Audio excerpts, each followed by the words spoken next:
Welcome back, everyone, to our discussion of how to mod Motorsport Manager. So, in our previous video, we talked about a lot of things that are contained within the single-seater design data file. We talked about various things such as how to change the length of the races, the speeds of the car, the relationship of the different tiers to tier 1 as far as it relates to the lap times, and then various information regarding the different tire compounds and how to tweak those.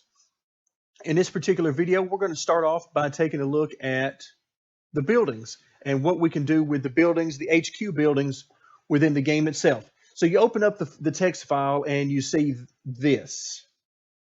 Okay, and there's a lot going on there, and you can see there's a lot of commas and semicolons and all sorts of stuff going on. Across the very top are your headings, but it's kind of hard to read. So what I did was I took this and put it into a spreadsheet to make it much easier on the eyes. So the way this breaks down, again, this is the exact same information as what you're seeing here in the text file, but the format has been changed so that it makes it a little bit easier for us to look at. Okay, so you got your headings up at the top, the name of the building, then we got various descriptions, effects, and so on that we'll be taking a look at. Okay, so here we have all of the buildings that can be built in the HQ or that you start off with from the beginning of the game. Then we have a description of what each building does. And then we have some various files within here. These, I believe, are graphics files. I've not gotten into that to see exactly what's going on with that. But again, I believe those are graphics files. So we're not going to be paying any attention to those. Then we get into what does each building actually do? Well, we can see here that the factory itself adds part development staff. Now, this didn't come out so well. It actually is supposed to reduce the days it takes to design parts, but we know in game, for all intents and purposes, it really doesn't do much of anything because in general, it only reduces them by fractions of a day. I would like to change that, but as of yet, have not figured out exactly how to do so. Then you get into what effects does it have, and telemetry center. Again, all of this is default information. I've not made any changes to what you're going to see in here to match what you saw in the introductory video that I did on modding the game. By default, this is what you're going to see. It helps, the wind tunnel helps with the feedback that your drivers give. The brake research facility helps out with your driver's braking. So that's what you're seeing here. Okay, then you get down to your scouting facility, allows you to scout tier whatever drivers, and of course, that will relate to the level of the scouting facility that you have built. Okay, and then so on as we get down here. Then you get into the income producing buildings, the road car facility, tourist center, and the theme park. And of course, what you see in the brackets there are the amount of money that you would earn per race, which is designated a little bit farther over in the file. So let's go ahead and skip over a little bit and take a look at the category. So if you take a look at your HQ in the game, you'll notice that you have a certain rank of your HQ based on some different parts. The most common, of course, is performance, because that's how well you're doing on developing new parts. And then you got your various buildings here that allow you to do that. But you've also got where do you stand versus your competition in design, your factory, how much staff do you have, and you can see the buildings that work on that, and then your brand. So all of these are shown within the game, and the game shows you how your level of development relates to your competitor. Then you get into one of the things that I enjoyed finding the most, which is the dependencies. Now, if you remember from the introductory video where I showed you what this stuff looks like in game when you make changes to it, I had opened up most of these buildings and changed their dependencies, meaning that one of the notable changes that I made was the road car factory, tourist center, theme park, and helipad no longer required you to upgrade your factory or design center to any certain level before you could build them. Well, here is where you would change that. Again, you would do so in the text file, but this is where you would do that. You would change the dependencies. For me, I simply got rid of these. I didn't want them to be dependent upon anything in order to build these. So you can see the ones that are blank here are the buildings that you can build right from the start. And then some others, for example, these are the buildings that require you to upgrade your factory to at least a level 2 before you can build those, and so on with the other buildings. So this is the area where you would make changes to that. Then you get into what's the max level of the building itself. And we know we've got a couple of buildings, the design center and the factory, that by default can be upgraded to a maximum level of 4. Most everything else is a level of 3, except for our income producing buildings, which only have 1 level. Then you get into cost. Let's go ahead and scroll over a little bit. You get into your cost. This is the cost to build the structure. Well, the first two don't have any cost because we start the game with them. Okay, so they don't have any cost for us to build those. But then you get down into, and this is in millions of dollars. So $5.25 million to build the level 1 telemetry center. And then so on as we work our way down, 100 million to build the theme park and so forth. Then we get into the upgrade costs. So if you want to go, and the semicolons denote the different levels of upgrades.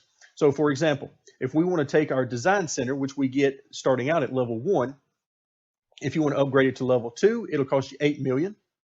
If you want to upgrade to level 3, 15 million. And then finally, your max level 4 will cost you $35 million. Same thing with the factory.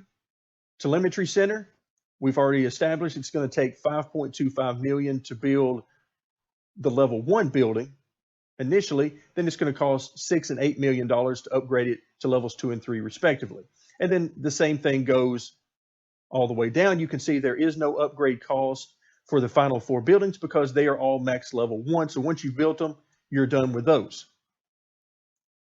Now, then you get into build time. And this is something that sort of grinds on me in the game, is because it takes so long to build some of these. Now, again, first 2 buildings we start the game with, so there is no initial build time for those. But then you see the number of weeks it's going to take to build the level 1 versions of all of these buildings.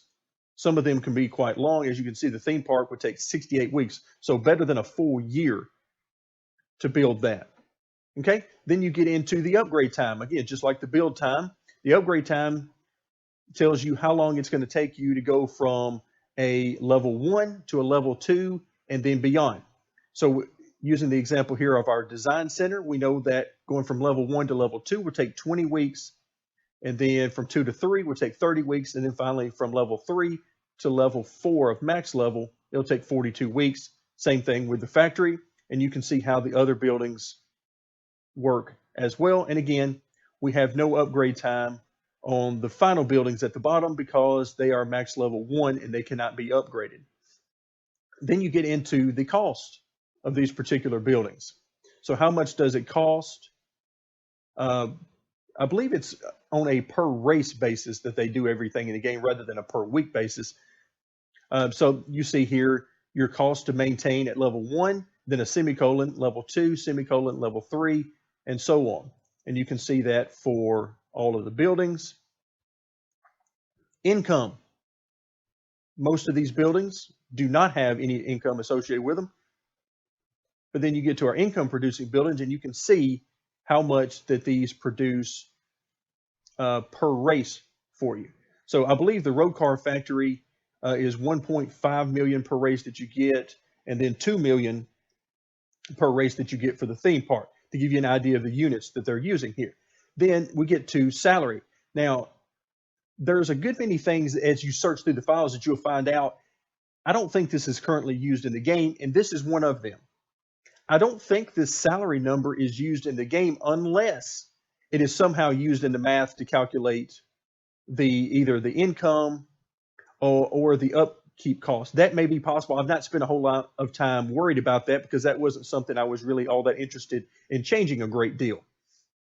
At least not right now anyway. So I'm not sure that the game actually uses the salary numbers at current time, but it does appear as though it either did previously or maybe they have plans to use that in the future. Moving on to the worker capacity, this is where you get the number of of workers in, particularly in your factory, where you start out with 10, then as you upgrade, you get 20, 30, and then finally 40. And you can see the number within each of the remaining buildings. And of course, the income producing buildings don't show any worker capacity. Expectation level. This is another thing that I'm not sure is used within the game unless it's somehow calculated in to your chairman's happiness. For example, meaning that I assume the higher number means a higher expectation. So once you build the test track, the expectation of your performance by your chairman goes up by 10. Again, I'm not sure what that means and what the expectation levels are, if they're used at all currently in the game.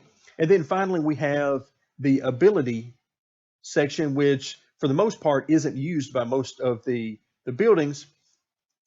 One thing that I found interesting was 20% marketability. I found this interesting because within the game, it doesn't actually give you a boost in marketability. It simply opens up the availability for you to go higher than, I believe it's like 89% or something like that. So once you get above 90%, you can get the tier 5 sponsors. So I'm not sure exactly what they are meaning by this 20% marketability. Again, maybe that's something that's not currently used, or maybe they have plans of doing that in the future. I would personally like to see you get a boost in your team marketability from having a helipad. Same thing with a tour center, road factory, and so on. I would like to see some of these affect your marketability, whereas I don't believe they do currently. So that's something to think about for the future. So you can see, fairly simple and fairly straightforward. Now, again, if you're going to actually make these changes, I wouldn't want to make these here. I would want to make these in the text file itself.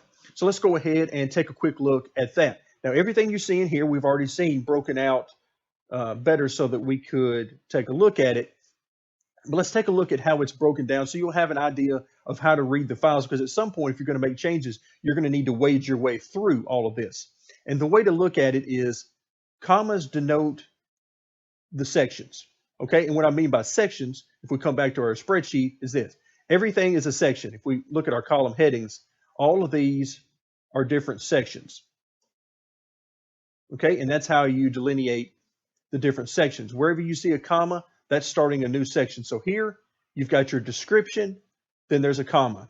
We start a new section, there's your, I believe, graphics file, your picture file, then there's a comma, new section.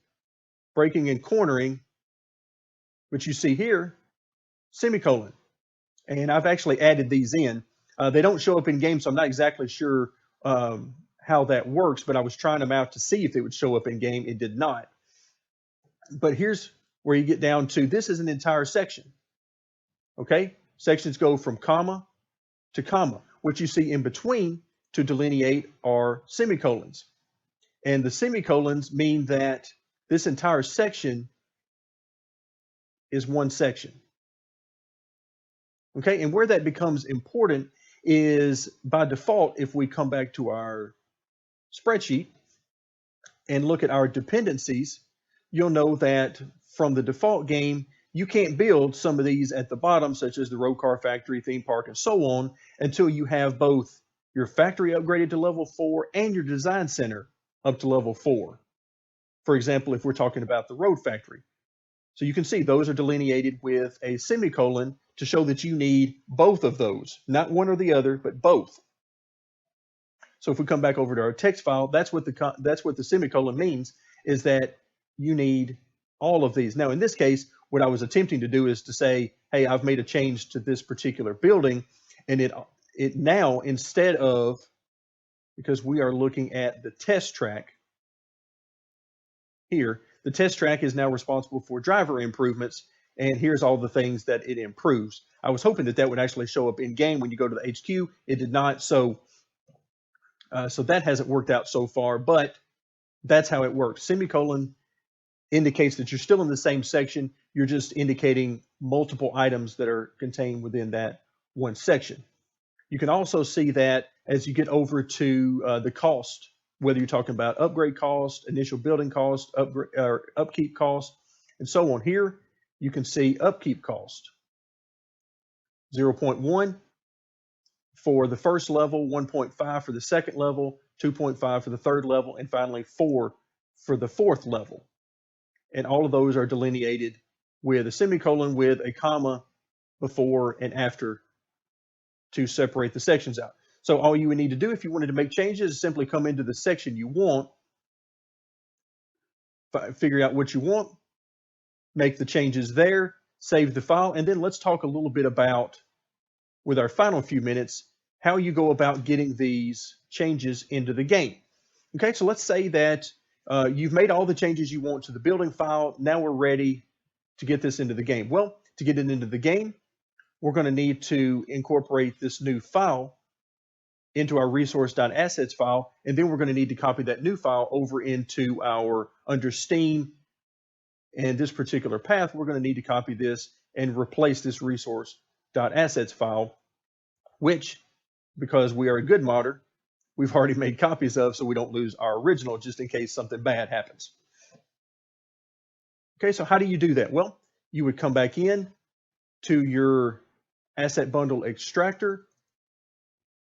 Once we're in, we're going to open up our resource assets file, which is simply contained within the folder we've been looking at that we've already copied over. We open that file, give it a second to open. Then we either scroll down through and find, or we can search. So let's go ahead and search and see if we can find. I found this to be a little bit buggy for me. Sometimes it finds it, sometimes it don't. There you go. It didn't find it. So what you would do is scroll down through a lot of unnamed assets to make your way past before you get to those with names. So I'm going to scroll down and I'm going to find, hopefully rather quickly, there we go, buildings. Okay, so that's the text file we were just looking for. Make sure you match the name exactly. For instance, whenever you get into, we'll look at it in a different video a little farther down the line, but whenever you're talking about drivers, there's a driver file, then there's drivers. You always want to make sure that you get the proper file. So pay attention to the naming of the files. So we found buildings. That's the file that we want to update. So we highlight it. Then we go to plugins, and you can see we have an option here. Export to text is what we used originally when we first got the asset bundle extractor downloaded and installed. That's how we got the files out to text files that we could use and manipulate. Now we're going to do the reverse. We're actually going to import from a text file. Once you click OK, it's going to ask you, okay, which file do you want to import information from? And in this case, again, all this is covered in the information you can find about the bundle extractor. But we want to go to our modded files.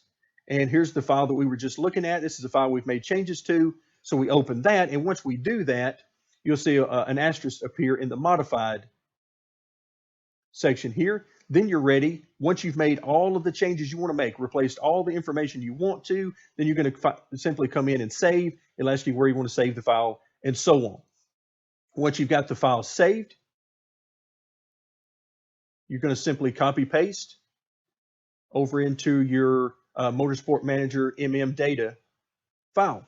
So hopefully you enjoyed the video. Hopefully you found some of it interesting. I would not be surprised if there are some mistakes in here because I'm not claiming to know everything there is about modding.